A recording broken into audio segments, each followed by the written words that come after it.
Bismillahirrahmanirrahim. Assalamualaikum warahmatullahi wabarakatuh. Maulaya salli wa sallim daiman abada ala habibika khairil halqi kullihim. هو الحبيب الذي ترجى شفاعته لكل هول من الأحوال المقتحم. يا ربي بالمصطفى بلغ مقاصدنا واغفر لنا ما مضى يا واسع الكرم. يا ربي بالمصطفى بلغ مقاصدنا واغفر لنا ما مضى يا واسع الكرم. إلى حضرة النبي المصطفى صلى الله عليه وسلم. Al-Fatihah. A'udzu billahi minasyaitonir rajim. Bismillahirrahmanirrahim. Alhamdulillahirabbil alamin. Arrahmanir rahim. Iyyaka na'budu wa iyyaka nasta'in. Ihdinas siratal mustaqim. Shiratal ladzina an'amta 'alaihim. Amin. Allahumma nawwir qulubana wa quluba jami'i man hadara fi majlisina hadza binuril ma'rifah wa ilmil mukashafah wal basirah wal iman wal islam. Ya Fattahu ya Alim, iftah qulubana wa qulubahum futuhal arifin. Rabbana iftah bainana wa baina qaumina bil haqqi wa anta khairul fatihin. Amin amin ya rabbal alamin. Hadratul muhtaramin wal muhtaramat, ikhwanu fillah. Alhamdulillah rabbil alamin. Wassalatu wassalamu ala asyrafil anbiya'i wal mursalin sayyidina wa maulana wa habibina wa syafi'ina wa ala alihi wa ashabihi wa sahabatihi ajma'in, amma ba'd. Allahumma salli ala sayyidina Muhammadin tibbil qulubi wa dawaiha wa afiyatil abdani wa shifaiha wa nuril absari wa diyaiha wa ala alihi wa sahbihi wa sallim. Yang kami muliakan dan kami ta'zimi Bapak Ketua DKM serta seluruh jajaran pengurus dan seluruh pengurus DKM yang sempat hadir pada malam hari ini.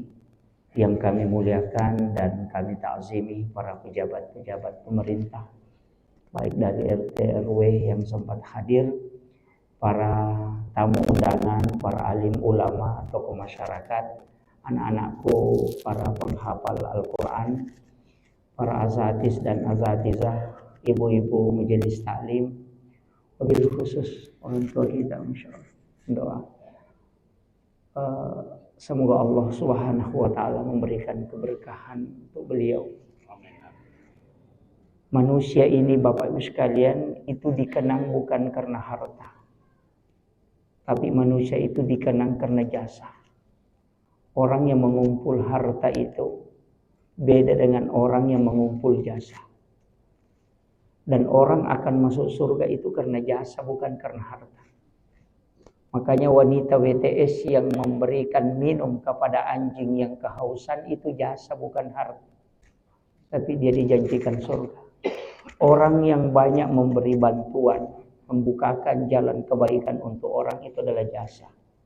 Bagaimanapun banyaknya harta, kalau kita tidak membuka jasa untuk orang, itu memberikan kebaikan kepada orang, maka itu tidak ada nilainya. Itu kuncinya kehidupan. Orang yang banyak memikirkan orang dan membukakan jalan kebaikan, maka orang itu juga ketika wafat, maka banyak orang akan datang. Tapi ketika hanya orang mengumpulkan harta, tidak memberikan manfaat ke orang lain, maka sedikit orang datang ketika dia wafat. Itu kuncinya. Makanya pada malam hari ini yang lebih banyak pahalanya sebenarnya panitia, bukan penceramah. Karena gara-gara dia kita bisa mendapatkan ilmu pada malam hari ini. Pahalanya penceramah, pahalanya jamaah dikumpul kemudian diberikan kepada yang mengurus. Itulah kelebihannya mengurus penceramah. Itu. Makanya luar biasa beliau sama dengan anak-anak yang menghafal Al-Quran di pondok tahfiz kita ini. Itu pahala guru yang mengajar dan pahala anak-anak yang menghafal itu dikumpulkan kemudian diberikan kepada orang yang membangun tempat itu. Karena tidak mungkin ada guru yang mengajar dan tidak ada anak yang bisa menghafal kecuali ada tempat yang disiapkan. Maka yang menyiapkan tempat itu mendapatkan pahala double dibanding orang yang ada di dalamnya. Itu keberkahannya sebenarnya. Makanya pada malam hari ini saya diundang sebenarnya untuk acara halal bihalal dan juga tabligh akbar. Sekali saya ingin sampaikan bahwa sebenarnya viral itu musibah, Pak. Saya tidak punya akun YouTube, tidak punya tim perekam, tim media tidak ada. Yang muncul itu dari jamaah aja.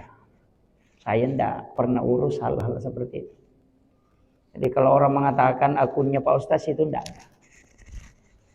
Jadi itu yang rekam ya kayak begini. Kalau saya datang ceramah dan rekam itu yang upload. Saya tidak pernah ada tim apa. Karena wasiatnya Gorota. Itu wasiat ulama.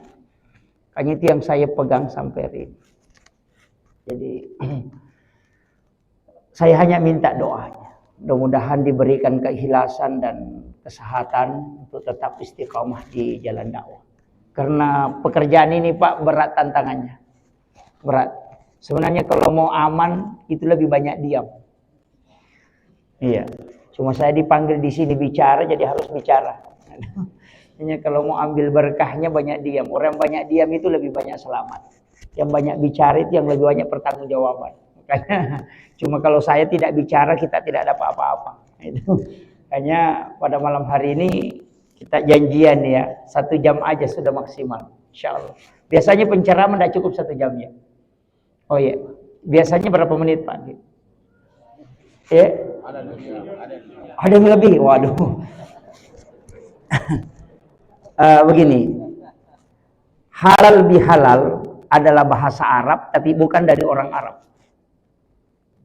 Karena istilah halal bihalal itu sebenarnya Soekarno yang minta kepada Ki Wahab Hasbullah. Dulu caruk maruk politik terjadi di Indonesia, ada gesekan-gesekan karena orang sudah konsen di politik, karena Belanda sudah pergi, Jepang sudah pergi, musuh itu sudah pergi, tapi ternyata orang Indonesia yang saling bermusuhan. Sehingga Soekarno meminta bagaimana apa yang harus kita lakukan. Ki Wahab Hasbullah menawarkan kita harus melakukan silaturahmi nasional. Silaturahmi nasional, Pak Soekarno mengatakan itu bahasa itu terlalu sepele dan sudah ada istilah itu. Carikan saya istilah yang belum ada sebelumnya. Nah, maka diberikanlah istilah halal bihalal. Makanya orang Arab juga bingung itu kalau dikasih tahu halal bihalal. Ya. Di Indonesia memang ini unik, Pak. Satu-satunya negara yang ada mudik itu cuma Indonesia. Ya. Haji juga Indonesia yang punya, Pak. As-Sudais itu tinggal di Makkah, haji setiap tahun tidak pernah dipanggil Haji As-Sudais. Ya. Itu karena memang haji itu hadiah dari Belanda. Hanya untuk memata-matai supaya tidak melawan. Jadi semua orang yang dari Mekah itu pasti melawan. Hadratus Syekh Hasyim Asy'ari belajar di Makkah kembali melawan Belanda. Kemudian Ki Ahmad Dahlan dari Makkah kembali melawan Belanda. Makanya dikasihlah gelar haji untuk supaya ditahu ini nanti yang bisa menentang. Tapi lama-kelamaan haji itu bagus juga, Pak. Sebenarnya kalau kita mau ambil, kalau sudah haji Pak Haji, kalau sudah zakat mesti dipanggil juga Pak Zakat. Kalau sudah sholat dipanggil Pak Sholat. Gitu. Makanya Bapak Ibu orang Bugis kalau ada hajinya di depan tidak ditulis di undangan jangan marah-marah. Itu hadiah dari Belanda aja. Ini untuk nasihat saja kepada haji orang Bugis. Nah sebab mega ogi ku yelengi undangan na dega haji na denalo. Nah itu yang nasihat aja itu. Jangan tersinggung.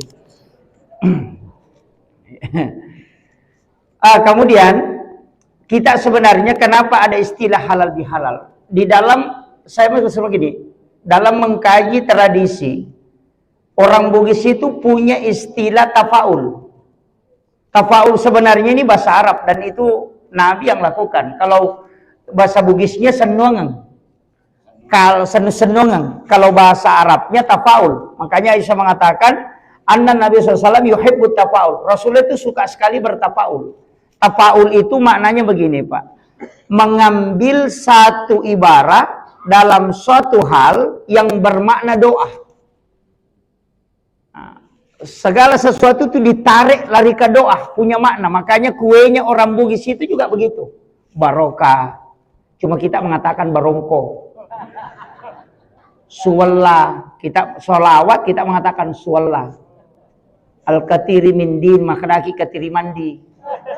Al-katiri sholah, makadaki katiri salah. Iya, itu kan rumahnya saja itu 55. Kenapa 55? Karena itu 5 waktu sholat. Kenapa anak tangga tidak sama jumlahnya itu ganjil 13, 11?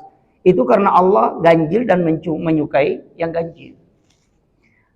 Sudut-sudut rumah itu kan yang atap itu timpa lajana kan 3 lapis, 3 susun. Mulai dari yang paling kecil, tengah, kemudian sedang. Itu sebenarnya Islam, iman, dan ihsan. Itu makna-makna semua, Pak. Jadi dia itu istilahnya senong. Makanya angka-angka juga masuk. Makanya orang Bugis juga kalau ada angka-angka itu biasa dia pakai angka 7. Ya, pitu-pitu. Makanya dulu kalau ada uangnya 77 4 kali, langsung mengatakan indok dinanya. Langsung dia lipat baru simpan di tasnya, mengatakan selama masih ada uangku ini saya tidak pernah kehabisan uang. Ya memang karena uangnya ada di situ. Tapi kalau kita mau kaji dalam ilmu hikmah, ini bukan dalam ilmu itu kan begitu, Pak. Ada ilmu hadis, ada masuk dalam kajian hadis, ada masuk kajian fikih, ada masuk kajian hikmah, ada masuk kajian tasawuf. Itu harus dipisahkan. Tidak boleh digabung. Ulama fikih itu disebut fuqaha. Ulama tauhid itu disebut murabbi. Kalau ulama tasawuf disebut mursyid. Itu beda. Kalau ulama fikih fuqaha, kajiannya itu tentang hukum sah atau tidak. Dalam kajian tauhid itu akidah. Dalam kajian tasawuf itu akhlak. Makanya kalau orang bicara tasawuf, itu tidak bicara hukum. Dia bicara adab. Tasawuf itu standarnya tinggi. Kalau fikih itu standarnya rendah. Kenapa? Karena dia pakai kaidah makruh, haram, mubah, sunnah, wajib, haram. Kan begitu aja. Makanya kalau dalam fikih itu kalau makruh itu sudah tidak masalah. Karena hanya kebalikan sunnah. Masuk ke masjid mendahulukan kaki kanan, ya sunnah. Tapi kalau kaki kiri, ya makruh. Makan menggunakan tangan kiri, ya makruh. Karena sunnahnya tangan kanan. Bukan bid'ah. Cuma ada sekarang selain sunnah bid'ah. Itu jadi masalah. Kalau dia katakan bid'ah kan ujungnya pasti neraka. Kalau dia mengatakan makruh itu tidak masalah. Makanya saya biasa kasih kesimpulan, bid'ah inilah yang membuat kita bermusuhan. Kenapa Syafi'i, Maliki, Hanafi, Ahmad bin Hanbal tidak pernah bertentangan, bermusuhan padahal beda pendapat? Karena dia pakai 5 hukum ini tadi. Wajib, makruh, haram, mubah, dan sunnah. Dia tidak pakai bid'ah, walaupun dia tahu bid'ah. Karena bid'ah ini bukan hukum, Pak. Nah, ini yang penting saya sampaikan. Supaya kita nanti mudah. Karena kalau dicampur-campur, itu fatal. Ulama tasawuf, itu standarnya tinggi sekali, Pak. Sama jika kalau orang pacaran, orang paling senang sama misalnya pacarnya. Nah, pacarnya itu tidak suka warna kuning. Tidak mungkin orang itu pakai sandal kuning ketemu pacarnya. Walaupun tidak ada aturannya. Tapi kalau dia sudah tahu dia tidak suka warna kuning, tidak mungkin pakai sandal kuning. Kenapa? Demi menjaga perasaan. Orang yang bertasawuf, begitu di hadapan Allah. Jika ada pakaiannya malu dia pakai ketemu Pak Bupati, mestinya dia lebih malu pakai untuk sholat. Kan kadang kita tidak agak biasa tuh. Daster yang kita pakai mencuci setiap hari, jadi pakai sholat. Padahal kalau mau ke pesta luar biasa pakaiannya. Nah, ini yang nanti kita kalau kaji, tapi itu kan kaitannya dengan tasawuf. Kalau ulama sufi itu pantang untuk singgah di WC masjid buang air kecil, tidak mau dia. Lebih di Pertamina itu.